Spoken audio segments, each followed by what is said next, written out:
ukimwangalia huwezi kumdhania. Huwezi kumdhania kabisa. Ndio mzee Mwinyi au si wewe? Ndio huyo mzee Mwinyi. Maisha ya mwanangu yanabadilika. Haya ni sipo hapo. Wewe mbona unaondoka tena? Kwa elimu. Haya poa. Yaani dada mnaona alikuwa hapa. Dada ni malaya. Unajua malaya? Yaani kila Jumamosi tunavyomuona kinyuso mkosi. Sasa mbona tunaimba naye kwaya? Kama tunaimba kwa kitu gani babu? Yaani ni malaya, yaani malaya aliyeshikika kabisa yani. Ndio tunaimba naye kwaya. Yaani kama kuna mtu kagonga pale, Kwaya mwanangu. kaisha. Yaani kama tukapiga pale, kaisha hamna kitu. Akude mimi huwa na mheshimu kinoma mwanangu. Oya wanangu.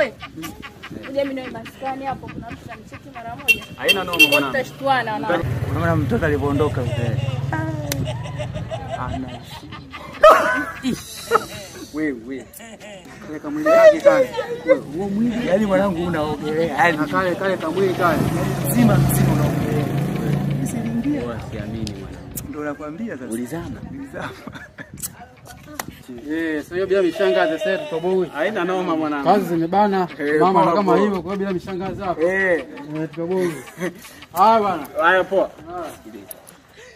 Jamaa sijui. Mimi namjua mjuaji kisheshi. Yani kila kitu anajua yeye. Kila kitu anajua yeye. Hapo udalali yeye, mademu yeye, kila kitu. Nikitaka demu yeye. Nini nyumba yeye. Yes Yani yeye. mjuaji kisheshi. Mimi nilikuwa na mchongo wangu, umeelewa? Yani kabla sijaumalizia kashaingilia. Fresh wewe nenda mwanangu. Wewe siwezi kuondoka. Usiondoke unimalize. Hamna. Siondoke. Wewe nenda mwanangu. Wewe tangulia bwana. Bwana unaweza ukabaki hapo kaanza kunisema na mimi. Wewe chelewi kunichoma wewe.